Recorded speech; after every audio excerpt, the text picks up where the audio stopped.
اكشن. معنا الاستاذه رانيا التاقي، خريجه العدد العالي للفن المسرحي والتنشيط الثقافي، وكانت مدام اللجنه ديال التحكيم في فيستيفال مراكش الدولي للفيلم الخاص جدا.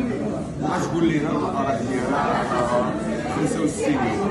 اول حاجه كنشكر بزاف على الفيلم المصري جدا 65 يوم. الفكره كانت هائله، انا قاسمني كشخص. ثاني حاجه بغيت نقول لك فيليسيتاسيون على لو جو داكتور ديالك وعلى السيد غوصوصان، سميتو محمد بن سلطان. الممثل اسمه محمد بن سلطان، تبارك الله عليه، كان هائل اداء جميل. اداء جميل. الاخراج حتى هو هائل. غير هو الملاحظه اللي قلت لك تاع بديتو في الاول بالتقطيع وفي الاخر بقى بلون فيكس. حيت على واحد الوقيته كنت كنقول هو كيهضر كيديكاجي لك ديك الطاقه السلبيه وكيطلقها عليك، كنقول لك المغربيه ما كنشوف الرياكشن ديالك فقط.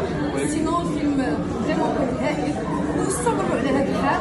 وانا بعدا الا احتاجيتوني في شي حاجه افيك بليزير، سواء هنا سواء في بلاصه سواء في المغرب.